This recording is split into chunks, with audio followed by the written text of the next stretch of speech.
Fala, meus caros, tudo bem? Hoje eu quero falar com você sobre o Google Colab. Tudo bem, pessoal? Se é a sua primeira vez aqui, eu te convido a se inscrever aqui no canal já e clicar no sininho para poder receber as notificações toda vez que eu fizer um vídeo novo. No vídeo de hoje quero falar com você de uma ferramenta muito interessante que foi criada pelo Google há alguns anos e que tem sido muito utilizada recentemente, principalmente aí com a explosão do Machine Learning e da ciência de dados, né? Estou falando do Google Colab, né? Ou Colaboratory, como é o nome dele.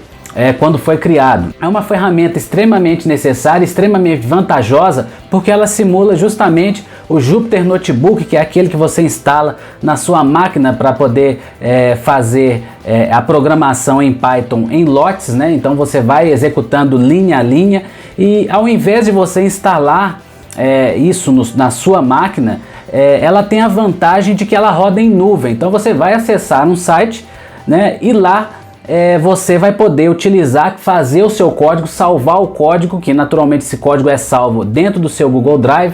Então você tem todas as vantagens aí de se utilizar em nuvem dessas ferramentas, o que é muito bom, que é uma vantagem porque você não precisa de instalar nada. Então se você tem uma máquina que, por exemplo, você quer rodar um processamento grande aí, como um processamento de imagens, visão computacional, por exemplo, e tem lá o seu Core 2 Duo lá dos anos 2010, você não vai conseguir rodá-lo, mas você vai conseguir acessar o Colab e fazer por lá tudo que você tem que fazer, porque ele usa toda a capacidade de processamento direto do Google, né? Ele não vai usar nada, nem vai instalar nada na sua máquina.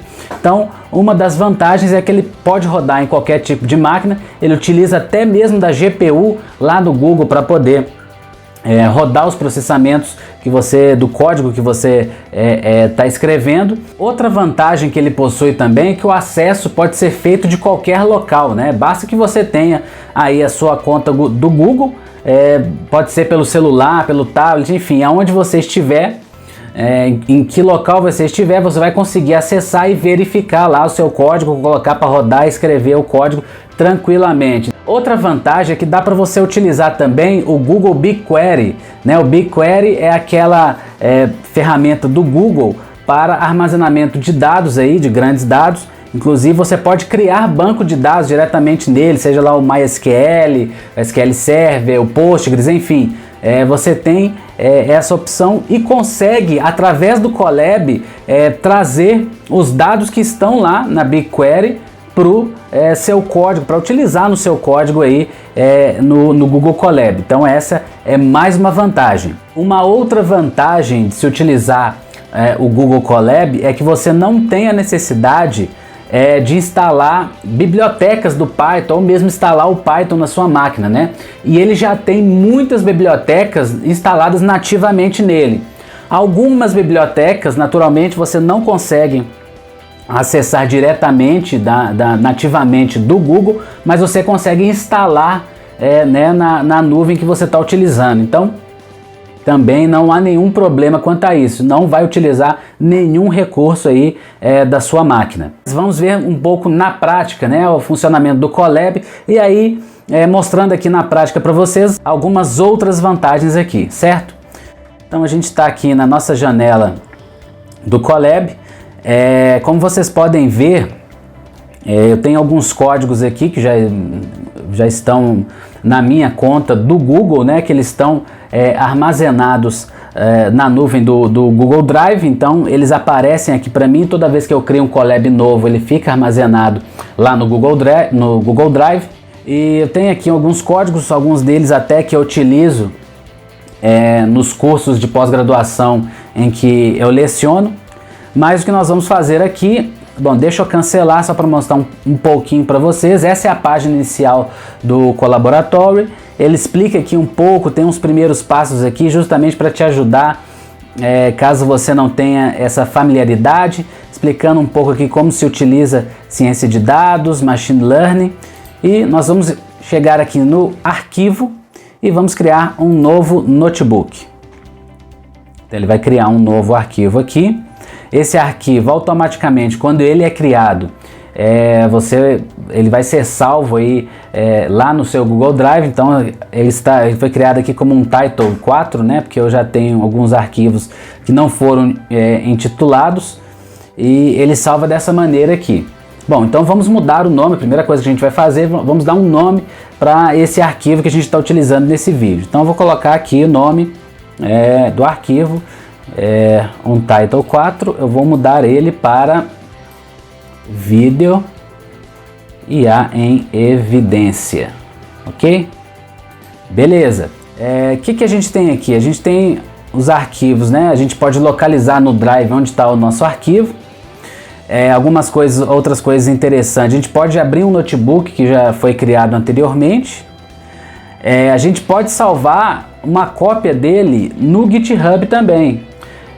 E também pode fazer a importação lá do GitHub. O GitHub, para quem não conhece, é um repositório de código aí, de versionamento de código, e que ele é muito bom de ser utilizado, principalmente se é uma equipe muito grande trabalhando no mesmo código. Isso ajuda a garantir que os versionamentos ali sejam salvos e que não tenha nenhum tipo de problema à medida em que outras pessoas forem utilizando. Você pode fazer o download do código como Python, né? Então ele vai reformatar um pouco do que você fez do código para transformar ele num arquivo Python, ou no arquivo do Jupyter mesmo, se você quiser baixar para rodar localmente na sua máquina com o Jupyter Notebook.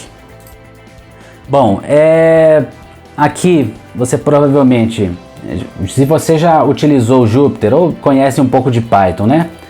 Vamos fazer uma importação aqui. O Pandas, que é aquela biblioteca para a gente armazenar dados e fazer a leitura dos mesmos, trabalhar em cima dos mesmos. Vou fazer um import do Pandas aqui. Na hora que eu rodar o código aqui, lembre-se, eu não instalei nada, não fiz nada de diferente. Ele mostra aqui que está conectando, tá vendo? Então ele está armazenando um local lá na nuvem do Google para mim, na infraestrutura do Google, para eu poder rodar. Ele rodou, importou tranquilamente as bibliotecas, são bibliotecas que já estão nativamente nele. O quanto eu estou utilizando de RAM e do disco aqui, né? Ele me mostra aqui que eu estou conectado lá no back-end do Google, né? Utilizando Python 3, e eu posso aí verificar por aqui a quantidade que eu estou utilizando de memória lá do Google e também do disco em si, né? Quando eu trago algumas soluções aqui, algumas bases de dados para poder ser utilizado. E tem bastante RAM e espaço em disco para ser utilizado. Então você pode ficar tranquilo quanto a isso. Agora nós vamos fazer o seguinte, eu vou fazer a leitura de um arquivo que eu tenho aqui no meu Google Drive. Então, para poder fazer isso, eu vou clicar aqui nessa barrinha, essa barra lateral aqui, tá vendo? Beleza.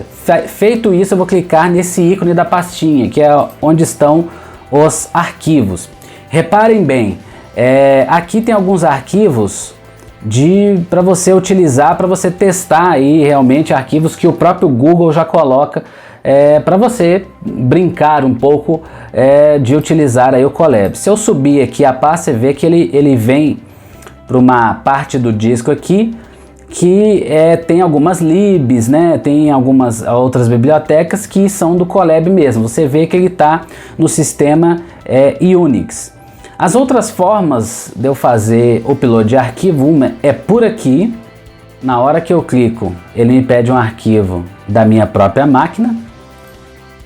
E a outra maneira é por aqui, em que eu vou montar um drive. O que é montar um drive? Como eu disse para vocês olhando por aqui, o Colaboratório, o Google Colab, foi construído em cima de Unix, né, do sistema Unix. Então, para eu utilizar um outro tipo de disco aqui, um outro disco, eu tenho que montar esse disco, da mesma forma que é feito em Unix, né? Então, eu vou montar o drive, o disco que eu vou montar é relacionado ao meu drive.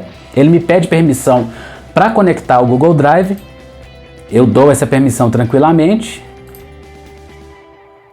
Então, feito isso, ele já me importa aqui uma célula em que, se eu executar, ele vai me mostrar o que tem no conteúdo do meu Google Drive. Cliquei aqui para rodar. Ele pede um código de autorização. Então eu vou clicar aqui nesse link que ele passou, copio esse código que ele gera ele vai gerar um código aleatório, você vai copiar e colocar aqui, que vai ser o seu código de autorização. Dá um Enter e ele vai montar o seu Drive. Então ele montou o conteúdo aqui. Então tudo foi criado agora aqui no Content Drive. Então eu venho aqui na árvore que está o Content. Vocês lembram que lá no Sample Data, era o único que eu tinha até então, né, com aqueles exemplos do próprio Colab. Agora eu tenho a pasta Drive aqui, que naturalmente vai estar no meu Drive. Então eu quero abrir esse arquivo aqui. Então na hora que eu for chamar esse arquivo, eu vou chamar do jeito que está escrito aqui. Então pessoal, o que eu vou fazer aqui agora é a leitura desse arquivo CSV aqui com o Pandas, né? Nós vamos armazenar no Pandas, porque eu vou mostrar um exemplo aqui utilizando o Pandas para a gente montar algum tipo de gráfico, alguma coisa do tipo. Então vamos lá, vou chamar aqui de data, onde estão os dados, pd.readcsv, porque é o tipo de arquivo que eu quero ler. Uma coisa que é interessante também, pessoal, não sei se vocês repararam aqui, tá vendo? Ele dá um autocomplete aqui do que ele tem de função relacionada ao Pandas, e à medida que você vai escrevendo, ele vai reduzindo aí o escopo das funções para facilitar a sua busca. Vou dar um read CSV e aqui vai ser o arquivo CSV. Eu clico aqui para copiar o caminho. Ok. E aí eu vou dar um data.head para poder só mostrar se veio tudo direitinho aqui, né, dos dados. Ok. Vocês veem aqui que o arquivo ele está me mostrando aqui algumas features como nível de satisfação, última avaliação, número de projetos, o mês, a média mensal em horas aí. Bom, e o que é esse dataset aqui? Esse aqui é um dataset público, né? Em que a gente pode fazer alguns estudos aí, principalmente se você vai aprender sobre churn, alguma coisa do tipo, que é a chance de que, nesse caso aqui, né, verificar as chances dos empregados saírem ou não da empresa depois de um determinado tempo. Mas não o nosso objetivo não é montar o churn aqui. Eu quero apenas fazer um rápido levantamento aqui só para a gente plotar um gráfico e verificar a quantidade de coisas que a gente pode fazer no Colab. Então eu vou fechar aqui só para a gente poder ter uma visualização melhor. Então eu vou pegar aqui aleatoriamente, eu vou fazer um gráfico em que eu vou verificar o número de empregados, número de colaboradores em cada um dos projetos, né? Nós temos aqui o projeto que é denotado por um número, né? Então, quantos colaboradores eu tenho em cada um desses projetos? É isso que eu vou plotar aqui agora para vocês. Então eu vou dar aqui num projetos,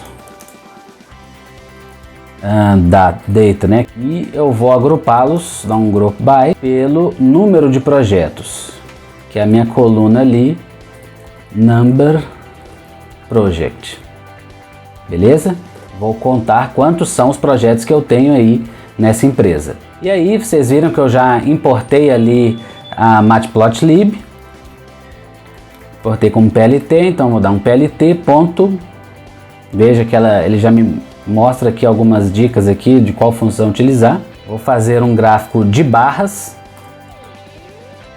E aí que tipo de gráfico eu vou plotar? Eu vou plotar um gráfico em que em um eixo, né, lá no meu eixo Y, eu vou ter o número de empregados e no meu eixo X eu vou ter o número de projetos, né, para mostrar qual é a quantidade de projetos que eu tenho. Então agora eu vou plotar um gráfico baseado nesse data frame que a gente criou aqui para verificar quantos colaboradores eu tenho em cada um dos projetos. E aí veja, ele já plota o gráfico. Então veja aí, por exemplo, o projeto 2 eu tenho pouco mais de 2.000 empregados. No projeto 4 é o que eu tenho o maior número de empregados, mais de 4.000 empregados. E no número 7 eu tenho aí pouco mais de 100 empregados, 100 colaboradores atuando nesse projeto. Então esse é um dos gráficos que a gente pode fazer, a gente pode fazer vários outros aqui. Eu vou deixar tanto esse arquivo como o arquivo para se criar o DataFrame disponibilizado aqui embaixo para você, na descrição, e justamente para que você tente fazer outras coisas aqui, criar outros gráficos, fazer novas tentativas para você se habituar ao Google Colab. Esse aqui é o meu interesse. E é claro, se você tiver dúvidas, mande aqui também no seu comentário qualquer tipo de dúvida, eu vou responder com calma todas elas, tá? O importante é que você compreenda como é o uso dessa ferramenta, essa ferramenta que é tão importante. Eu espero que você tenha gostado do vídeo. Se gostou, já deixa o seu like aqui. Se ainda não se inscreveu no canal, aproveite agora, se inscreva e clica no sininho, porque aí toda vez que eu fizer um vídeo novo, você recebe uma notificação para poder assistir, ok? Então, um forte abraço e nos vemos no próximo vídeo.